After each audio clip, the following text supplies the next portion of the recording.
So basically, there are 7 main types of questions when I talk about IELTS speaking part 3 follow-up questions, and these include opinion-based questions, comparisons questions, prediction questions, cause and effect questions, hypothesis questions, advantages, disadvantages questions, and solution-based questions. So I will be discussing step-by-step structures with the sample answers, how you can answer all these types of questions quite effectively. But before I start with details of these questions, let me tell you the 4 important rules by the IDP when it comes to IELTS speaking part 3 follow-up questions. The first important rule is detailed responses, which means you have to completely and fully develop your response rather than giving a short, precise answer.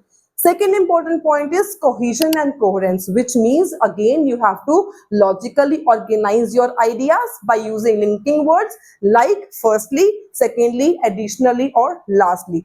Third important point is using correct and very advanced level vocabulary, which means you have to use a range of vocabulary, avoid repetition, and use relevant synonyms. I'm saying use relevant synonyms.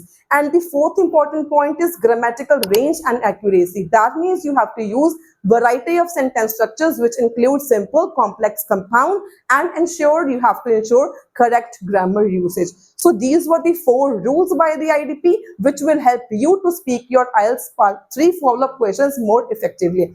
So let's start with the first type of question, which is opinion based question. So let's have a look at this type of question. For example, the question says, do you think public should be encouraged to use public transportation more often?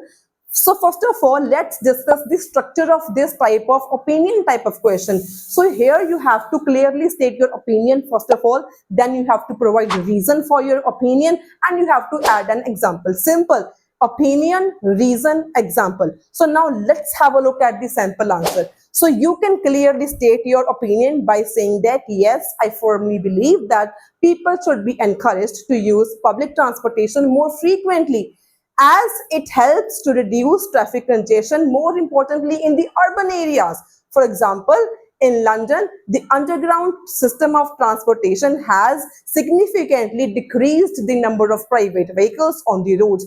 Additionally, it is also the eco-friendly mode of transportation system, which can help combat the climate change. So perfectly, this is how you can answer opinion-based questions. So now you have the opportunity and time and chance to answer this question, which is again the opinion based, the way I have just explained, by giving your opinion, reason, and an example. So moving on to the next type of question, which is a comparison based question. Let's look at the question first of all. So the question says, how has technology changed the way we communicate compared to the past? So talking about the structure of this comparison essay, you have to highlight you have to discuss about the both periods by highlighting their differences and adding their example. आपने basically करना क्या है, दोनों past के and present के बारे में बताना है और इनके differences को highlight करके आपने example देनी है. That's it. So let's look at the sample answer of this question.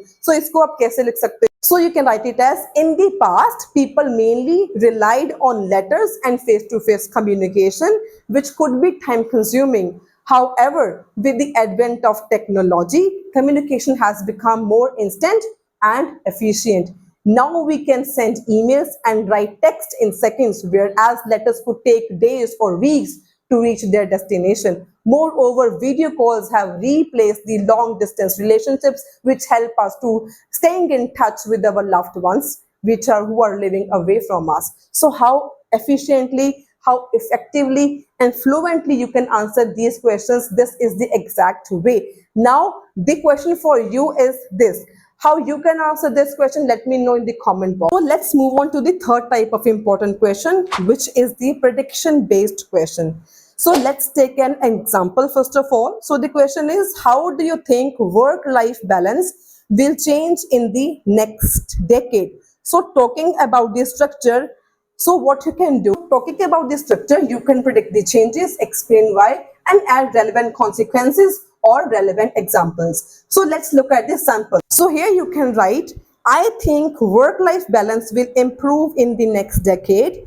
With the more companies adopting flexible working hours and remote work options, employees will have more control over their time. So basically here हमने क्या बोला कि जो companies हैं they will offer more flexible timings. For instance, you can write, after COVID-19 pandemic, many organizations realized the benefits of remote work, which allowed employees to manage personal and professional responsibilities more effectively.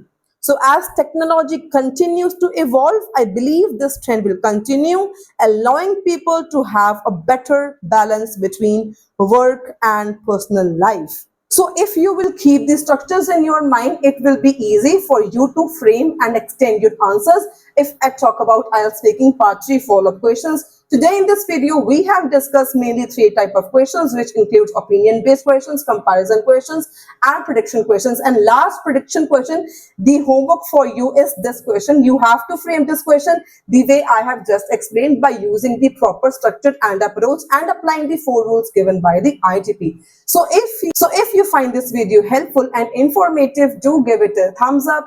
Motivate by liking this video, sharing this video, and subscribing my channel for more informative daily videos on IELTS.